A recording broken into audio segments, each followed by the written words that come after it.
তুই দোকানটা দেখিস, আমি যাই। ঠিক আছে ভাই। ভাই, আপনাদের কাছে থেকে এই ফোনটা নিয়েছিলাম, এখন তো বন্ধ হয়ে গেছে। বন্ধ হয়ে গেছে? কবে নিয়েছিলেন ফোনটা? নিয়েছিলাম তো ঈদের আগেই, এই যে রিসিট। আচ্ছা, আমি আমার ইনভয়েসটা চেক করে দেখতেছি। ভাই, এই লোকটা আমার পরিচিত, আপনি বসেন, কাস্টমার দাম বলি। আচ্ছা দেখো। ভাই, চেক কি করা হয়ে গেছে? চেক করার প্রয়োজন নাই ভাই, আপনার তো এটার 10 দিনের রিপ্লেসমেন্টের গ্যারান্টি ছিল, আজকে 11 দিন হয়ে গেছে। আমাদের পলিসি অনুযায়ী আপনি এটা রিপ্লেসমেন্ট পাবেন না। আমি তো আগে আসতাম, কিন্তু ঈদের জন্যই তো আপনাদের মার্কেট বন্ধ ছিল।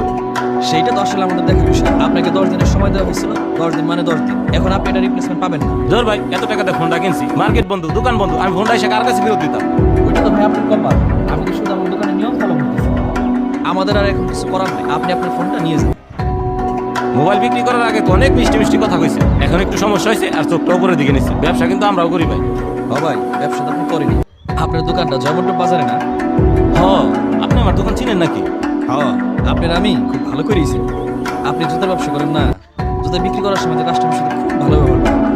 কাস্টমার যখন কোনো সমস্যা নিয়ে যায়, আপনি তো তাদের কোনো সমাধান করেন না, বরঞ্চ তাদের সাথে আরো খারাপ ব্যবহার করেন। আমি তো এখন পর্যন্ত আপনার সাথে ভালো ব্যবহার করতেছি।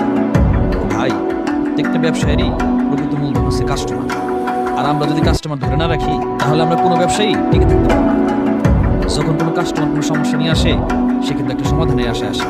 আর আপনি যখন তাকে সমাধান না দিয়ে তার সাথে একটু খারাপ ব্যবহার করেন, তার যে কেমন অনুভূতি হয় সেটা আপনাকে বোঝাইলাম।